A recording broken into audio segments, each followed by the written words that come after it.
Welcome to Retirement Solutions, the podcast, where we help you navigate the complexities of retirement planning. I'm Tyson Thacker, and we're so glad that you're with us today.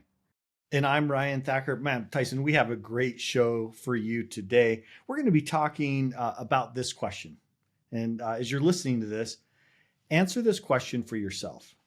Do you want a risky plan to potentially be rich in retirement?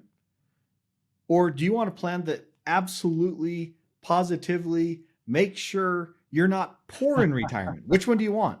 Potentially rich or absolutely guaranteed that you're not going to be poor? That's a fun question, Tyson. And this boils down to risk, right? Yeah, this is a question we've asked so many families. It's thousands upon thousands now, and the overwhelming majority choose the latter. After a financial crisis like 2001, 2008, the COVID-19 pandemic, so many people are saying as they near retirement, they've swung for the fence and they've said, I want to have great returns before I get to retirement. But when I actually get in retirement, I want to make sure that I never want to be poor in retirement. In fact, just yesterday, Ryan, I was with a client and we set up their plan quite a few years ago. They retired quite a few years ago. And that's the favorite thing about the entire plan that we put in place for them is the redundancy of income and the lack of risk that they feel. Yeah.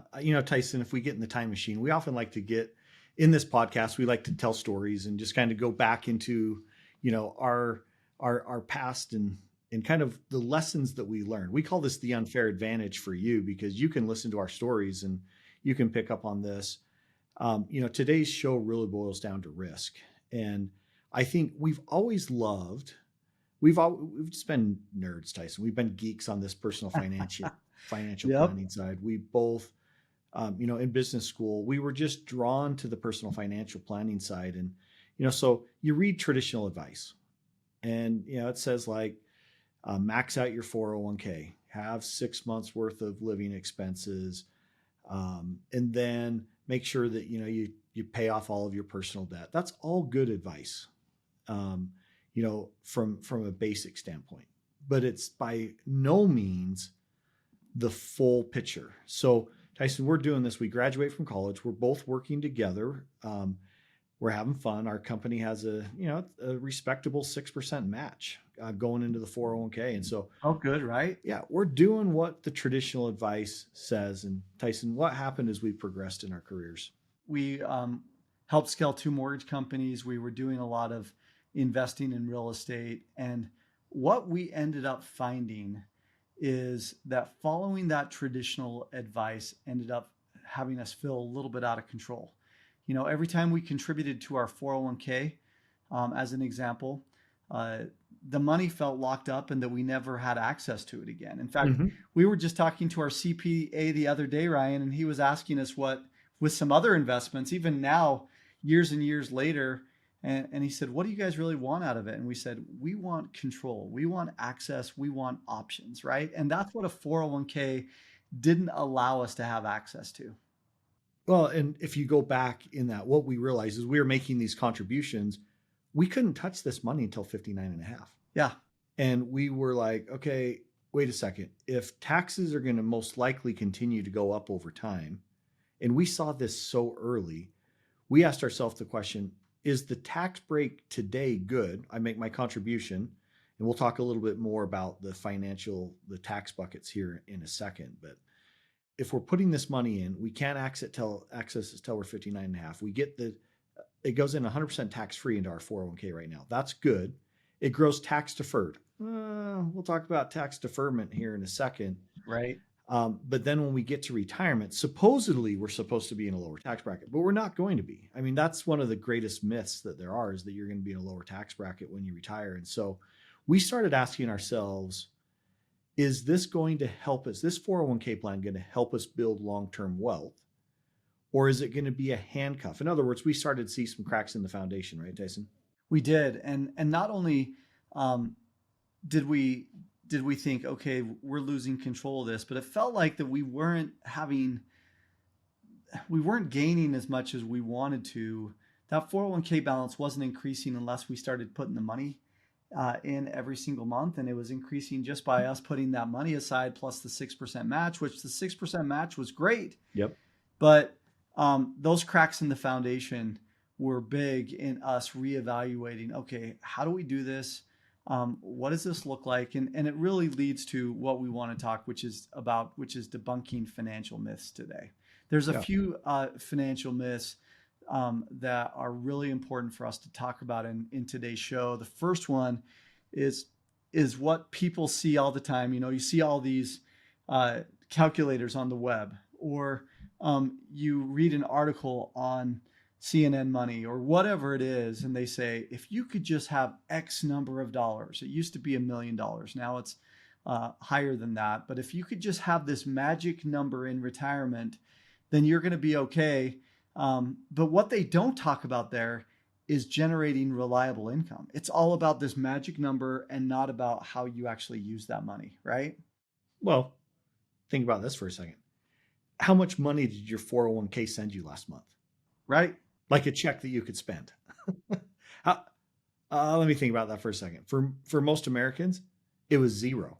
They may have been happy because the market went up, or they may have been sad because the market goes down, but it didn't send them a paycheck, right? And that was one of the things that we noticed first of all is the way to retire successfully is to have, you can retire when you have enough reliable income that pays for your lifestyle. So if I'm spending $5,000 a month, I need $5,000 coming out of my 401k. And here's part of the other piece that we saw, Tyson, is before we could get our $5,000 from our 401k at some future date after we're 59 and a half, right? We had to pay taxes first. And we talk a lot about taxes in this show, and we're not, this show is going to be focused on risk, but this is just a sense, Tyson, of what this looks like. And what you just said, myth number one, that you can have a magic number on your way to retirement. The problem is most retirees just set it and forget it. You go into an HR meeting, it's open enrollment. Okay, what percentage of my money am I going to put aside? And then you kind of set it and forget it. And, here's the thing is that's not a plan.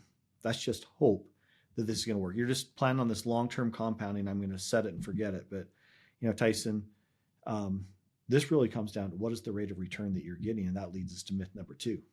We've helped thousands of families prepare and plan for their retirement.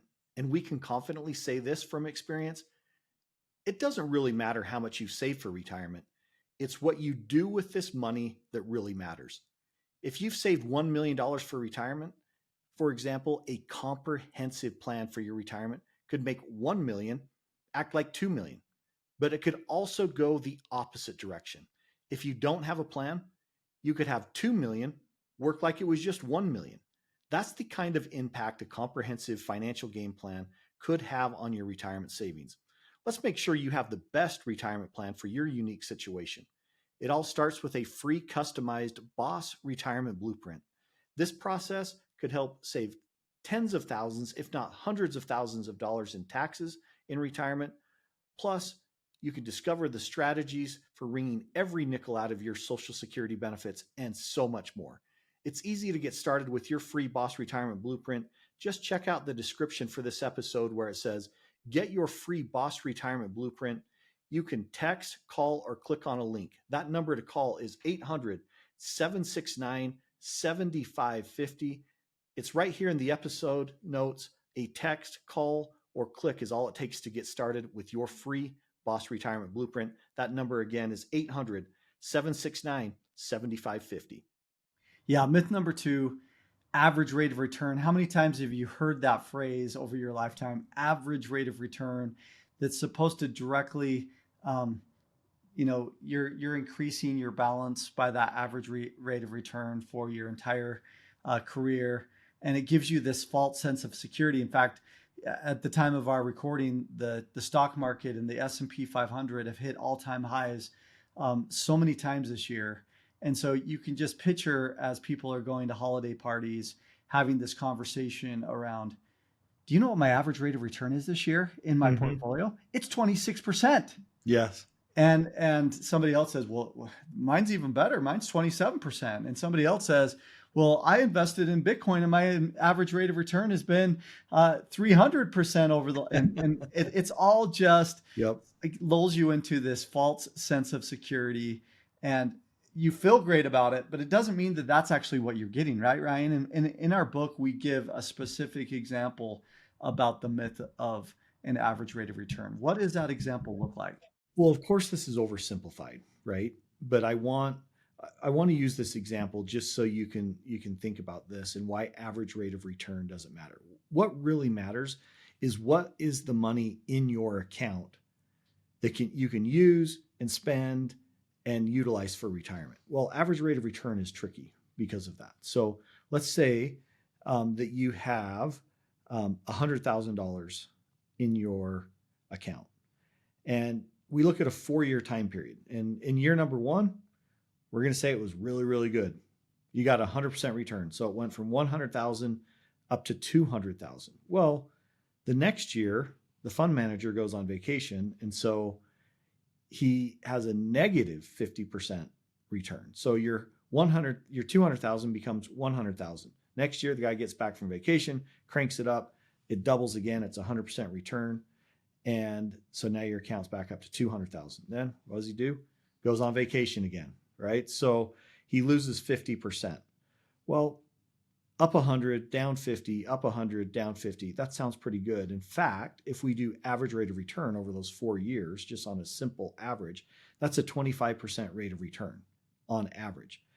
But how much money, Tyson, do you really have in your account after all that up and down before fees? The same amount. So wait a second, I got a 25% rate of return on average for 4 years, but I still have 100,000, and then they got to deduct the fees out, right? Right. Yeah, that's why it's a myth, right? Is because you think to yourself, okay, if I get a 25% return every year, then I should be seeing that in my account value. And it's just not true. It's not. It doesn't work that way. And yes, that is a simplistic approach to thinking through it. But we have seen this so many times over our career when somebody says, hey, look how great I'm doing in my portfolio. And then we show them this average rate of return myth and they start diving deeper. And we do a risk profile with all of our potential clients as they come in. And it again and again, it becomes true. Number one, they're not getting the return that they thought they were. And number two, just like you mentioned, Ryan, they're paying a lot in fees. So let's talk about myth number 3, Tyson, because I think this goes along with, we used an average rate of return of 25% there, which historically, Yeah. you're not going to get that. Even if you're, Right. it just doesn't consistently happen year over year. You look at the historical averages of the stock market and they're nowhere near that type of return. But here's the challenge. There's 2 emotions. Myth number 3 is that high risk equals a high reward. And the reason why this is a myth is because people chase returns, right? And what does that mean, Tyson, when people chase returns? And we call it the Skittles chart. Yeah, this Skittles chart, it's called the Callan chart, and it looks like a bunch of Skittles on a chart, or maybe for those who like quilting or something like that, it looks like a patchwork quilt, where you look at let's go back 10 years, and one section of the market may be doing really well, and then the next year a different segment of the market does really well. So all of these different segments, you go again on CNBC, you follow some kind of what people have said that the market is doing really well, and we call it following the hot dot, because if you start out here and you want to follow the hot dot for the next year, well, what was really up high here may be on the opposite end in the following year, and it just keeps going back and forth. It's almost like a cat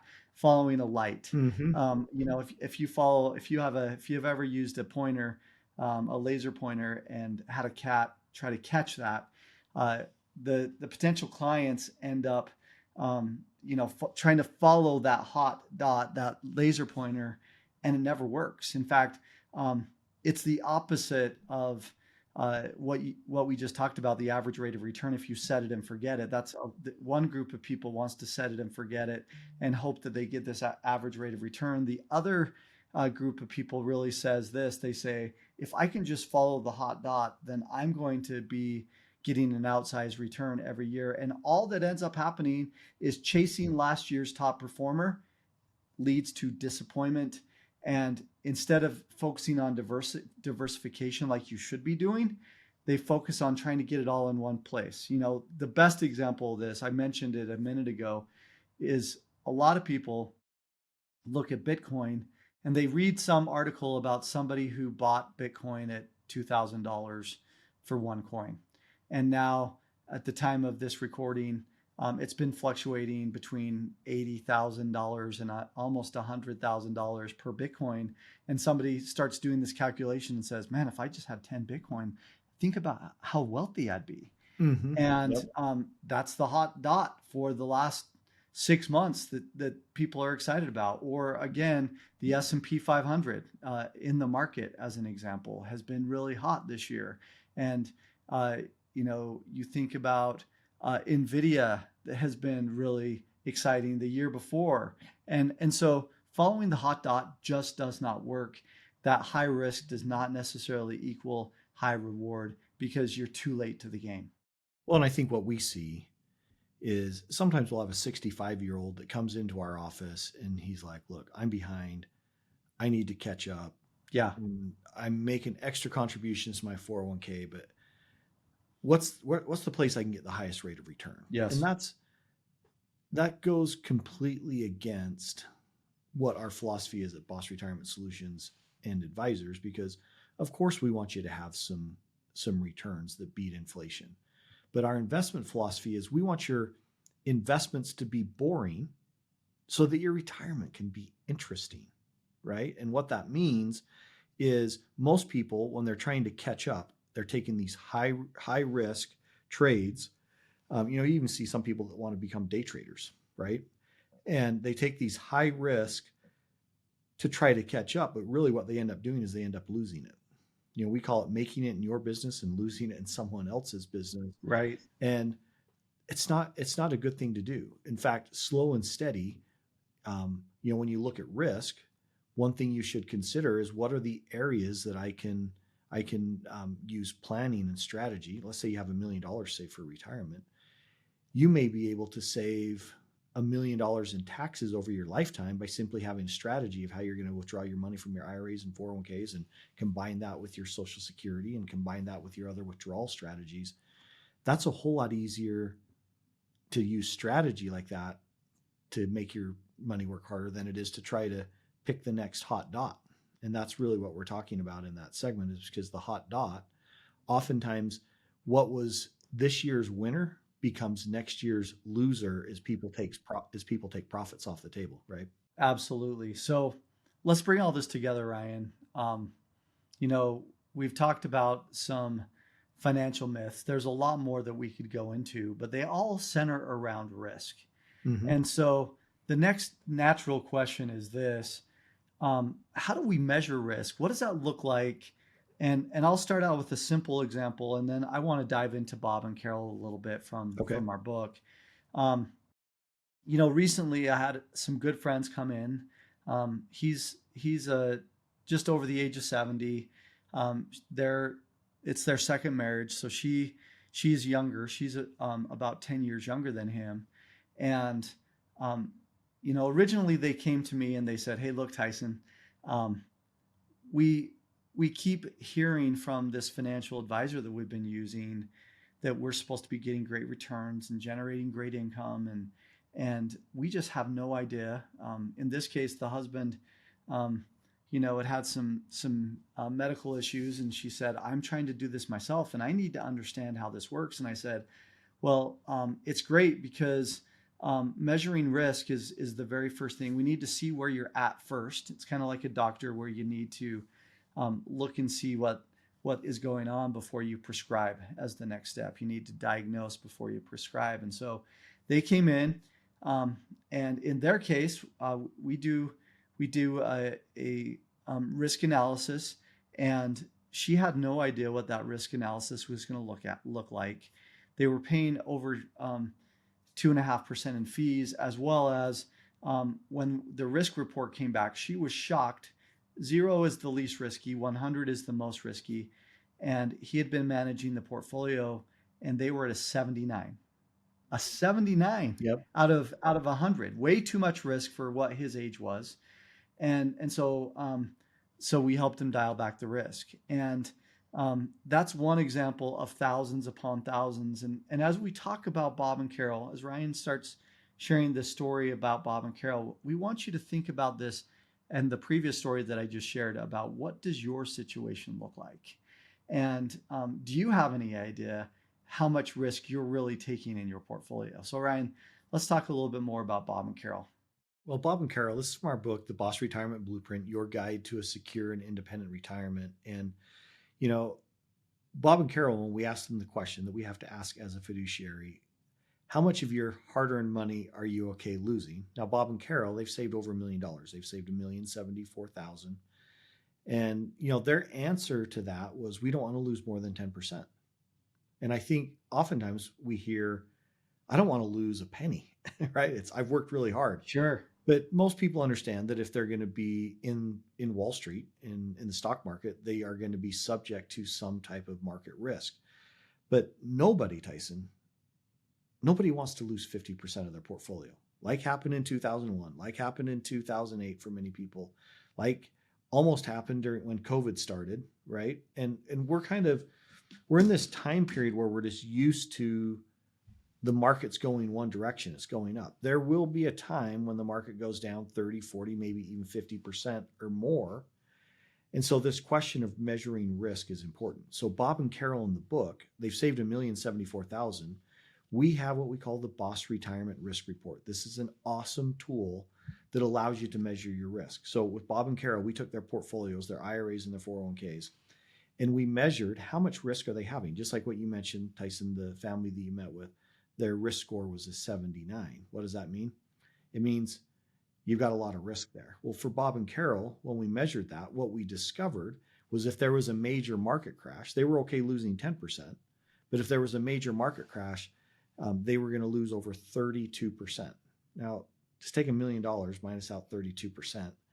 Ouch. That's $320,000, over $320,000. It's a lot of cash. That would mean their portfolio would go down. And Tyson, I just don't know many retirees that are willing to risk that type of money when they're in retirement.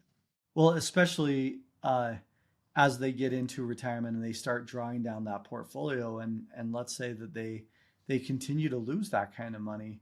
Not only are they losing that cash from the portfolio just from how it's invested, but as they withdraw that money out of retirement as well, then it's more than $322,000 that they'll end up losing out of their account because they're taking that income at the same time. Exactly. It's that idea of sequence of returns risk. And so it's so important for you to understand first where you're at and how much risk that you're taking and what your risk tolerance truly looks like. And you're right, Ryan. So many people say, well, I feel like I could lose some money. But when you actually show them their risk, they're like, whoa, I don't want to lose that much. You know, a lot of people start out by saying, well, I think I could, in the short term, I could probably lose 50% as long as I got that back over time and I had a great average rate of return. And once they understand that the average rate of return is a myth, then they adjust that risk profile, right? Well, that's going back to Bob and Carol. That's exactly what you should do. If you're not comfortable, so say you come in, you have your risk profile measured, and you're not comfortable with losing, 32% of your portfolio. What should you do? Well, common sense says fix it. Now, many people are like, I have no idea how to fix this. I'm just allocated in this whatever fund or a combination of whatever funds. This is where it's good to talk with somebody who understands how to measure risk. At B.O.S.S Retirement Solutions and Advisors, like in Bob and Carol's case, what we did is we matched their investments to their risk profile. And when you do that, what happens is you sleep well at night, right? You can actually sleep. So Bob and Carol, what we did in the book is we adjusted their risk. So if the market did go down, they weren't going to lose, 32% of their portfolio or $344,000 in this case. we protected that. And so in the next downturn, they can sleep at night because what happens is their risk profile is adjusted so that they may lose 10% or 100,000, but they're not going to lose 344. So in other words, that's the equivalent of keeping $244,000 in your pocket if you don't lose it, right, Tyson? And this all boils down to a plan.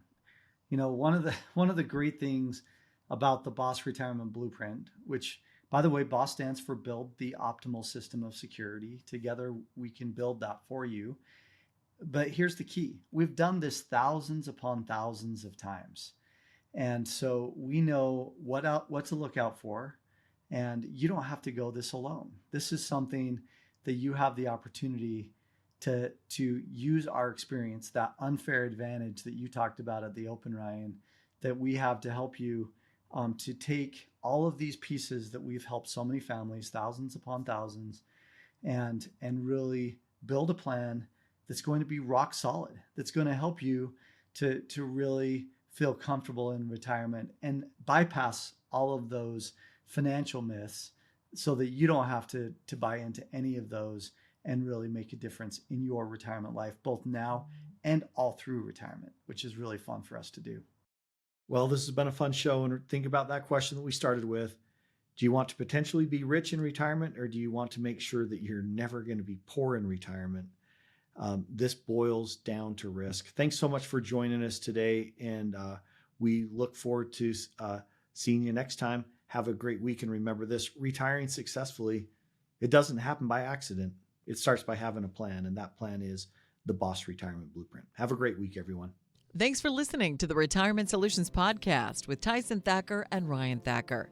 If today's episode inspired you to plan for retirement, go to bossretirement.com/podcast to receive a complimentary B.O.S. Retirement Blueprint. We'll be back in 2 weeks with another story to help you retire with confidence. B.O.S. Retirement Solutions is an independent financial services firm helping individuals create retirement strategies using a variety of investment and insurance products to custom suit their needs and objectives. Investment advisory services are offered by duly registered individuals through B.O.S. Retirement Advisors, B.O.S., an SEC-registered investment advisory firm. The information contained in this podcast is given for informational purposes only, and no statement contained herein shall constitute tax, legal, or investment advice. The information is not intended to be used as the sole basis for financial decisions, nor should it be construed as advice designed to meet the particular needs of an individual situation. You should seek advice on legal and tax questions from an independent attorney or tax advisor. Our firm is not affiliated with the U.S. government or any governmental agency.